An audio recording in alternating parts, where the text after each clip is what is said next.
Salut, c'est Seb. Alors aujourd'hui, je voulais partager avec toi une astuce que j'utilise depuis très longtemps en fait et qui m'a déjà permis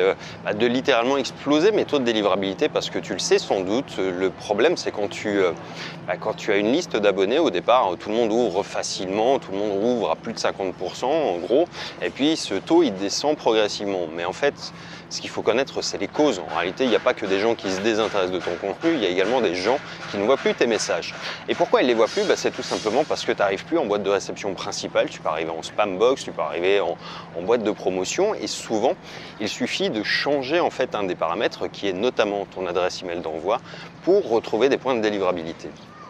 Donc ça c'est pour la théorie, mais en pratique, si tu utilises un autorépondeur, c'est pas possible de changer d'adresse email à chaque fois parce que tu vas perdre les gens qui reçoivent habituellement tes messages parce que tu vas envoyer avec une nouvelle adresse email. Donc du coup, ce qu'il faut, c'est un système souple qui te permette de le faire. Et je vais te montrer un petit peu, moi, le système que j'ai mis en place il y a maintenant quasiment 1 an et demi et sur lequel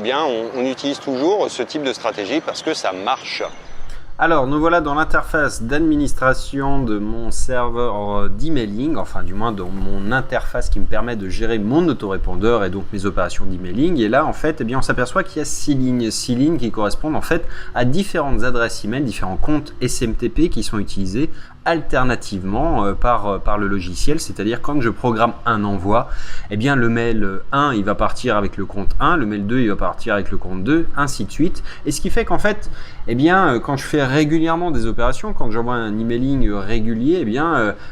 une alternance qui se fait sur les adresses email que tu vois ici et qui sont toujours en rotation, ce qui fait que si la première adresse email il n'inboxe pas, la prochaine fois ça va être peut-être la deuxième qui elle va inboxer, et ce qui permet finalement d'optimiser ces taux de délivrabilité parce que du coup il y a deux aspects à ça. Le premier, c'est qu'on va répartir les envois sur plusieurs adresses email, donc du coup on va avoir de plus petits volumes qui ont donc plus de chances d'arriver en mail de réception, en boîte de réception principale.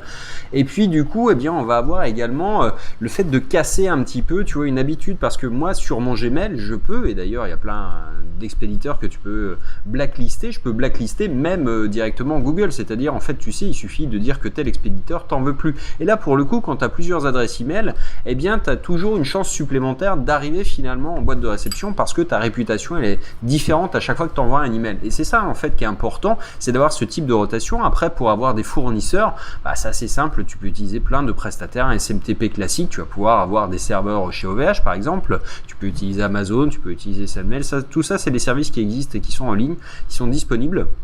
Et pour mettre ça en œuvre, c'est assez facile. En fait, il faut un nom de domaine par contre SMTP parce qu'il faut effectivement que ce soit physiquement un autre nom de domaine qui envoie les mails. Mais tu peux utiliser, je sais pas, par exemple One and One. Si tu as un nom de domaine chez One and One, tu peux créer un serveur SMTP à distance et du coup, tu vas l'importer tout simplement ici. Tu vas faire en sorte qu'il tourne avec d'autres. Et c'est exactement ce que je fais moi en réalité depuis des mois. Et tu peux toi aussi finalement arriver à le faire. Et encore une fois, c'est quelque chose qui est remarquable en matière de résultats. Tu l'as vu, moi je suis un peu extrémiste parce que j'ai quand même un certain nombre de noms de domaine en rotation qui me permettent effectivement d'optimiser mes taux, mais pour tout te dire, ce type de système m'a permis de dépasser les 62% de taux d'ouverture sur mes listes, qui est quand même considérable, et surtout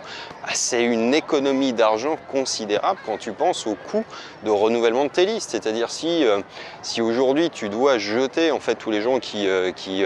ouvrent plus, c'est quand même une perte sèche colossale, alors que souvent il suffit de jouer avec ce petit paramètres pour pouvoir exploiter finalement, c'est même pas une faille finalement, mais c'est une question de bonne logique en réalité, de savoir comment la délivrabilité marche. Et donc du coup avec ça, tu peux récupérer vraiment des quantités astronomiques de prospects, des prospects que tu as achetés sans doute, et puis surtout éviter de les mettre à la poubelle tout simplement, donc de faire une croix sur un chiffre d'affaires qui est quand même très important. Donc c'est assez facile à agencer et en réalité, si ça t'intéresse de mettre en place ce type de système pour ton activité, sache qu'on a une prestation en ce moment qui est en promotion sur laquelle on va pouvoir t'installer une machine qui va être capable de gérer ce type